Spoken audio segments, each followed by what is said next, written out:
Well, welcome back. Now I'm working on this little baby rabbit. This symbolizes one of the sons who was born in the year of the rabbit. So one of my collector's sons. And so I'm going to be painting him with a mixture of burnt umber and white. And he's nestled down here in between these flower plots. And I'm using a little bit of ivory black for just some accents in his coat. I had sketched him in originally with a mixture of my mud plus liquid, and that mud is 2 parts of ultramarine blue and 1 part of alizarin crimson.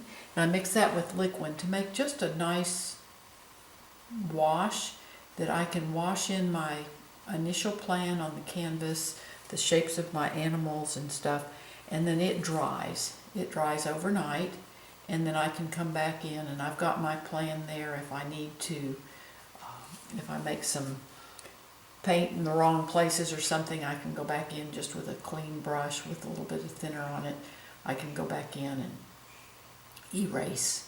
So that gives me my basic plan on the canvas. But this, again, I'm using a bright brush. This is a square tipped brush, and it just, again, brushes are very, very individual preference, but this is just this shape brush is something that I've found works very, very well for me. It may not for you. You may find that you like a different brush, a filbert or bristle brushes or whatever. These are synthetic, not sure exactly what they're called. They're called let's see if it says. It's just a synthetic fiber. It's not, the bristle brushes I find are too hard, and the bristles kind of just split apart, and I just can't get a nice touch like I can get with this synthetic brushes. I just come in here and start painting him in. Just getting my basic shapes. This little haunch comes there. Now this is pretty much in shadow. But you can see I can use the flat edge of that to do cover a larger area, or I can just use the corner to make finer brush strokes. This back foot comes here, back leg. Now I've already painted my pots just in the step before this, so they're still wet, but I can come back in. And this mixture is my mud plus cadmium red light plus cadmium orange. That makes that nice burnt sienna color, just a nice rich terracotta.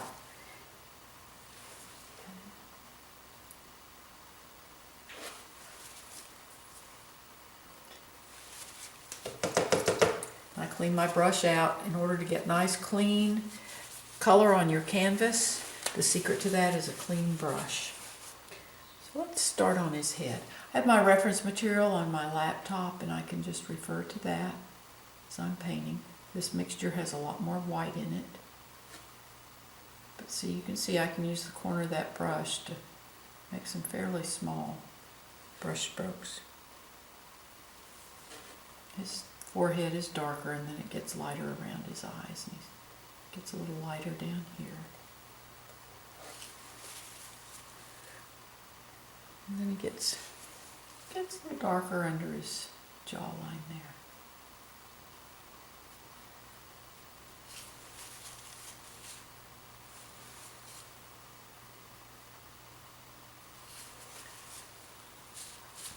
Now his ears, I'm going to add just a tiny bit of pink into them. Their ears are very thin, and in fact rabbits, they have a lot of blood vessels in their ears, which makes them pink, and that kind of controls their temperature. On a warm day, their ears just kind of helps, they raise them up in the air and they kind of help cool them down. So this is, just make that, that's alizarin crimson plus white. I'm going to come back with some of my burnt umber, come over that. Don't want it totally pink. Now this side, this ear, he's got turned so we see the hair, the back of the ear, which has more hair on it. You don't get the pink.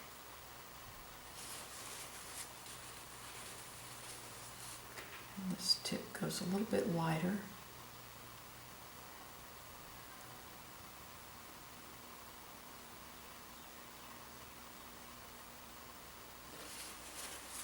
We'll make him a little, gets a little darker here. That a little light.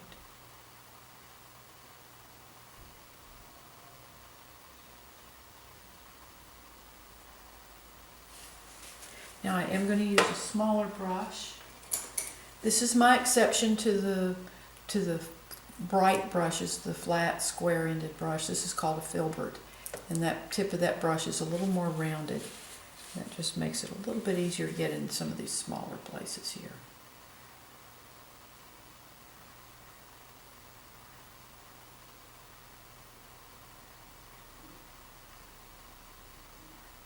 Already having the details of his head drawn in makes it real easy to come back in and paint those shapes. Now see, I painted over his eye there. So because my initial drawing under there is dry with that mud wash, I can just come back with a clean brush that I've dipped in thinner and lift that paint right off of there. So I can get back down to my original sketch. So I need that to see his eye, to put his eye in here. So. Oops, I just dropped my brush in the paint. I'm going to clean that off.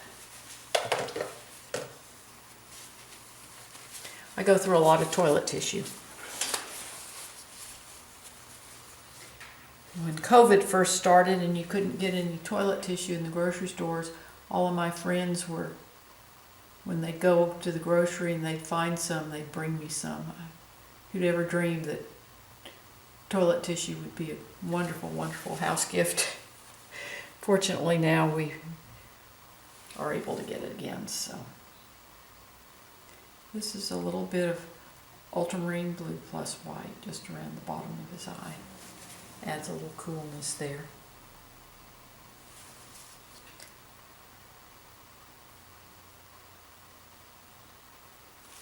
Then he gets a little white just right here, kind of eyebrow.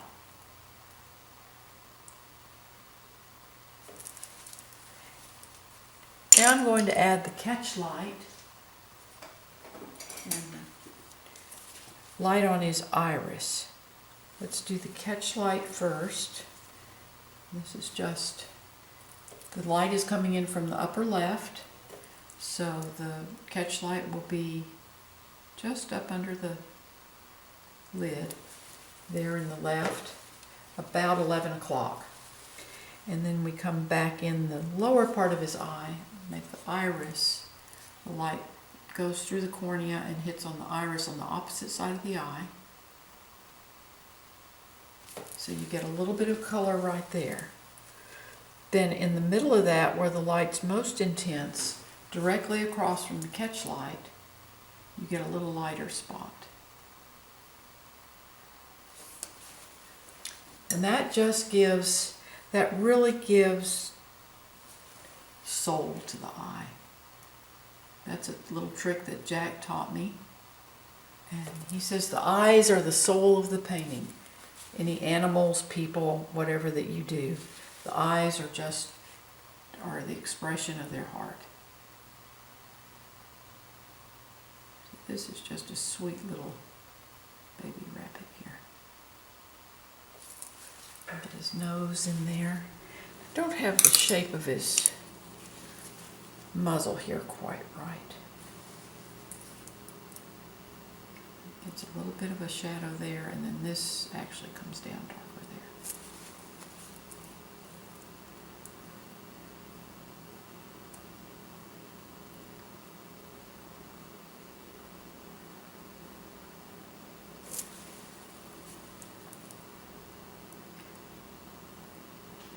I've got him pretty well blocked in. Let me do his little paws here.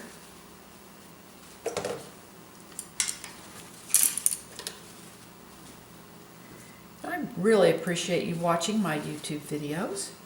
Please subscribe to my video channel.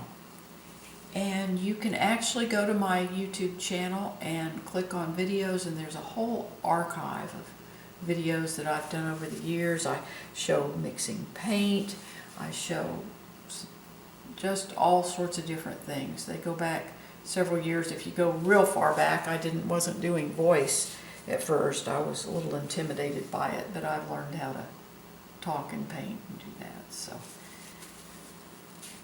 let's do his, need a little more light on the bridge of his nose there. There we go. A little more light there. Now let's do his paws.